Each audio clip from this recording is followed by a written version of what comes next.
ایک روایت میں ہے تمہارے پاس یمن کے لوگ آئے اور یہ خطاب ہے انصار کی طرف، تو ضرور یمن والوں سے انصار کے سوا اور لوگ مراد ہوں گے۔ اسی طرح پر اس روایت میں جو ہے کہ یمن کے لوگ آئے تو ظاہر ہے کہ اس وقت انصار نہیں آئے تھے۔ دوسرا یہ کہ حضرت نے پہلے ان کے عمدہ صفات بیان کی کہ وہ نرم دل ہیں، پھر اس کے بعد بیان کیا کہ ایمان بھی یمن کا ہے، تو یہ اشارہ ہے ان لوگوں کی طرف جو یمن سے آئے تھے مکہ اور مدینہ کی طرف، اور حدیث کو ظاہر پر رکھنے سے کوئی منع نہیں ہے،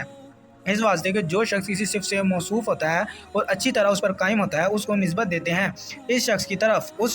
اور یمن والوں کا ایسا ہی حال تھا اس وقت ایمان میں ان لوگوں کا جو رسول اللہ صلی اللہ علیہ وسلم کے پاس آئے تھے یمن والوں میں سے، اور آپ صلی اللہ علیہ وسلم کی وفات کے بعد بھی بعض یمن والے ایمان میں ایسے ہی کامل گزرے ہیں جیسے اویس کرنی اور ابو مسلم خولانی رضی اللہ تعالیٰ عنہما اور ان کے مانند اور لوگ جن کے قلب سلیم تھے اور ایمان قوی تھا۔ تو ایمان کی نسبت ان کی طرف اس وجہ سے ہے کہ وہ ایمان میں کامل تھے، اور اس سے یہ غرض نہیں ہے کہ ان کے سوا اور لوگ مومن نہیں۔ اس صورت میں اس حدیث میں کہ ایمان مجاز میں ہے، منافات بھی نہ ہوگی۔ پھر مراد اس حدیث میں یمن والوں سے وہی یمن والے ہیں جو اس وقت موجود تھے، نہ کہ ہر زمانے کے یمن والے، اس لیے کہ لفظ سے یہ نہیں نکلتا، اور یہی حق ہے، اور ہم اللہ کا شکر ادا کرتے ہیں کہ اس نے ہم کو سیدھی راہ بتلائی انتہائی۔ ملک والوں کی فضیلت بیان ہوئی ہے، لیکن صحیح روایتیں جو یمن والوں کی فضیلت یا اور کسی ملک کی فضیلت میں آئیں، ان روایتوں سے اب تک لوگ اس ملک والوں کی فضیلت نکالتے ہیں، اس لیے کہ اصول کی تاثیر فروغ میں ضرور ہوتی ہے، پر تجربے سے بھی یہ بات معلوم ہوئی ہے کہ جیسے ایمان اور حکمت اور فقہ یمن میں ہر زمانے میں رہا ہے، ایسے اور کسی ملک میں نہیں رہا، جیسے اس کی طرف آئندہ اشارہ ہوگا، اور اس قدر کافی ہے حدیث کے موضوع کی صحت کے لیے، اور اللہ خاص کرتا ہے اپنی رحمت سے جس کو چاہتا ہے، تو کوئی وجہ نہیں کہ حدیث کو خاص کریں ان لوگوں سے جو موجود تھے اس زمانے میں، اور اللہ کی رحمت اس سے زیادہ وسیع ہے انتہائی۔ یہ جو فرمایا کہ فقہ بھی یمن کی ہے، تو فقہ سے مراد یہاں دین کی سمجھ بوجھ ہے۔ پھر اصطلاح شرع میں اہل اصول نے فقہ کے یہ معنی قرار دیے کہ وہ علم ہے احکام شریعہ علمیہ کا ان کے دلائل کے ساتھ۔ پھر فرمایا حکمت بھی یمن کی ہے۔ حکمت کے بعد میں کئی قول ہیں، لیکن عمدہ قول یہ ہے کہ حکمت عبارت ہے اس علم سے جو اللہ کی معرفت پر مشتمل ہے، اور اس کی وجہ سے بصیرت کھل جاتی ہے اور نفس درست ہو جاتا ہے اور حق معلوم ہو جاتا ہے اور توفیق عمل ہوتی ہے اور خواہش نفسانی سے بچاؤ ہوتا ہے، اور حکیم وہ ہے جس میں یہ سب باتیں موجود ہیں۔ ابو بکر بن ددرید نے کہا جو کلمہ نصیحت کا ہو یا زجر کا، اور جو بات بہتری کی طرف لے جائے اور برائی سے بچائے، وہ حکمت ہے اور وہ حکم ہے، اور یہی مقصود ہے اس حدیث میں۔ آگے عربی ہے، تھوڑی سی ہے، چھوٹی سی، زیادہ لمبی نہیں ہے،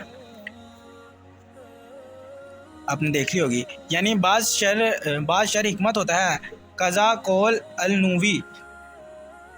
اور اسراج الوحاج میں ہے کہ حکمت رسول اللہ صلی اللہ علیہ وسلم کی حدیث کو کہتے ہیں جو اللہ کے کلام کے بعد ہے، اور ایک جماعت سلف نے یہ آیا کی تفسیر یوں کی ہے۔ اسی طرح اس آیت کی تو صاف حدیث کے معنوں میں یہی ہے کہ حکمت سے حدیث نبی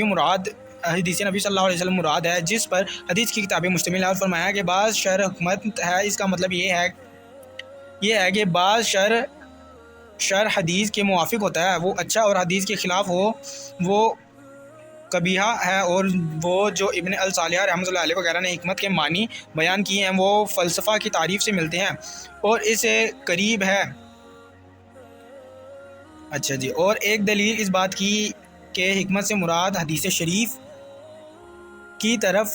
نہیں، حدیث شریف ہے، یہ ہے کہ اس کے ساتھ فقہ کو بیان کیا، اور یہ حدیث نبوت کی نشانیوں میں سے ایک نشانی ہے، اور اس میں رسول اللہ صلی اللہ علیہ وسلم کی طرف سے یمن اور اہل یمن پر شہادت ہے کہ ان میں ایمان ہے اور حدیث ہے اور فقہ ہے، اور یہ اتنی بڑی فضیلت ہے کہ اس سے بڑھ کر دوسری فضیلت نہیں، اور کئی آیتیں اور حدیثیں ان کی شان میں اور ان کے ایمان کی صفت میں وارد ہوئی ہیں۔ ان کو علامہ شوکافی رحمۃ اللہ علیہ نے اپنی تصانیف میں بیان کیا ہے، اور میں نے ان کو سلسلات الاسجد وغیرہ میں ذکر کیا ہے، اور یمن اور زناعہ کا بیان کئی کتابوں میں لکھا ہے کہ ان میں سے خطیر القدس اور ریاض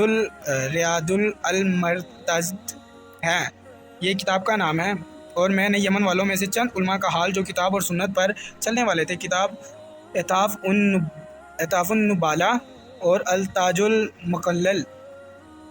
میں ذکر کیا ہے، اور شکر ہے اللہ کا اس بات پر جو قرآن اور حدیث اور فقہ کے علم میں ہم کو اہل یمن سے توصیل ہے انتہائی۔